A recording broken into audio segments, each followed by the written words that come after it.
இந்த சிஏஏ சட்டத்தினால் பாதிப்பு யாருக்கு? இஸ்லாமியர்களுக்கு மட்டும். அதனால் ஊரில் இருக்க உலகத்தில் இருக்க சங்கிகள் எல்லாம் ஒட்டுமொத்தமாக சொல்லுங்கள், ஜெய் ஸ்ரீராம், சிஏஏ அமல்படுத்துங்க, சட்டத்தை நிறைவேற்றுங்க, செம்மையான சட்டம், சூப்பரான சட்டம்.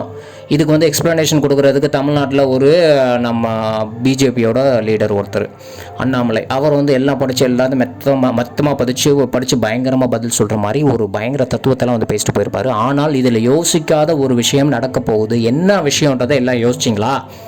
அரசியல்வாதிகள் உங்களை தூண்டி விடுறதை விடுங்க, இதனால் நான் பாதிப்படைய போகிறேன்றதை விடுங்க. எப்படி பாதிப்படைய போகிறீங்க? மதத்தினால பாதிப்படைய போகிறீங்களா? கண்டிப்பாக கிடையாதுங்க. நீங்கள் என்ன வழியில் பாதிப்படைய போகிறீங்க அப்படின்னு சொல்லிட்டு கேட்டிங்கன்னா, இப்போ வெளிநாட்டில் கஷ்டப்பட்டு இருக்க இந்துக்களை நான் இங்கே கூட்டு வர போகிறேன், மதத்தால் துன்புறுத்தப்படும் இந்துக்களை நான் பாதுகாக்க இந்தியாவுக்கு அழைத்து வருகிறேன், அவங்கள நான் இங்கே வர வைக்கிறேன் அப்படின்னு சொல்கிறேன். சரி, ஓகே, நான் அக்செப்ட் பண்ணிக்கிறேன். துன்புறுத்துகிற மக்கள் எங்கே இருந்தாலும் நம்ம அடைக்கலம் கொடுக்கலாம். ஆனால் அடைக்கலம் கொடுப்பதற்கு நீ என்ன இங்கே ராஜபோக வாழ்க்கையாக வாழ்கிற?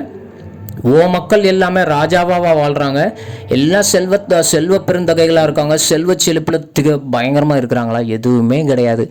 இன்னும் வந்து ஏழையாக தான் இருக்கிறாங்க. பணக்காரன் ஆகிட்டு தான் போகிறான். இன்னும் கூலி தொழிலாளி பயங்கரமாக நிறைய பேர் இங்கே இருக்கிறாங்க. காசே இல்லாதவங்களும் ரோட்டில் படுத்து தூங்குறவங்களும் நிறைய பேர் இருக்கிறாங்க. வேலை வாய்ப்பு இல்லாமல் சுற்றி தெரிகிற இளைஞர்களும் நிறையா இருக்கிறாங்க. இப்படி நிறைய கஷ்டங்கள் இங்கே இருந்துட்டு இருக்கிறப்ப நீ வெளிநாட்டில் இருக்கிற மக்களை, லட்சக்கணக்கான மக்களை, கோடிக்கணக்கான மக்களை நீ இந்தியாவுக்குள்ளே தூக்கி கொண்டு வந்து மறுபடியும் போட்டேன்னா என்ன நடக்கும்? உன்னோட பொருளாதாரம் இன்னும் கேவலமாக போகும்.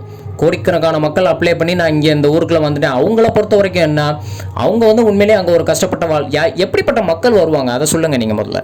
அந்த ஊரில் வந்து செல்வ செழிப்பு பயங்கரமாக கார் பங்களான் இருக்கிற அந்த இந்து மக்கள் வந்து நம்ம ஊருக்குள்ளே வந்துட போகிறாங்களா? கண்டிப்பாக கிடையாது. அங்கே கஷ்டப்படுறவங்க, அங்கே கூலி தொழிலாளியாக இருக்கவங்க, வேலைவாய்ப்பே இல்லாமல் கஷ்டப்படுறவங்க, அவங்களுக்கு வந்து இந்தியா ஒரு பெரிய நாடாக தெரியும், இந்த ஊருக்குள்ள வந்து நம்ம நிறையா சம்பாரிச்சலாம் அப்படின்னு சொல்லிட்டு அந்த மக்கள் தான் அவங்க இங்கே வந்து குடியேற போகிறாங்க. ஸோ அவங்க வந்து இங்கே குடியேறிட்டாங்கன்னா இங்கே இருக்கிற நிலைமை என்ன ஆகும்? இன்னும் ரொம்ப ஒஸ்ட்டாக போகும். பொருளாதாரம் இன்னும் மோசமாக போகும். பயங்கர மந்த நிலைமைக்கு போகும். வேலைவாய்ப்பின்மை இன்னும் பயங்கரமாக இருக்கும்.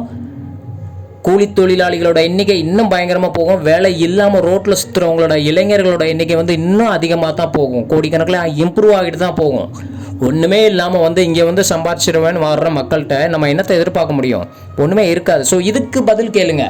இந்த இதுக்கு மத்திய அரசை பதிலை கேளுங்க, பிஜேபிகிட்ட பதிலை கேளுங்க. இதுக்கு பதில் சொல்லிட்டாங்கன்னா நாம் ஒவ்வொருத்தவரும் சிஏஏவை அக்செப்ட் பண்ணிக்கலாம். நிறைவேற்றிட்டாங்க, பட் அதை வந்து நான் அக்செப்ட் பண்ணிக்கிறேன், ஆமோதிச்சுக்கிறேன்னு சொல்லலாம்.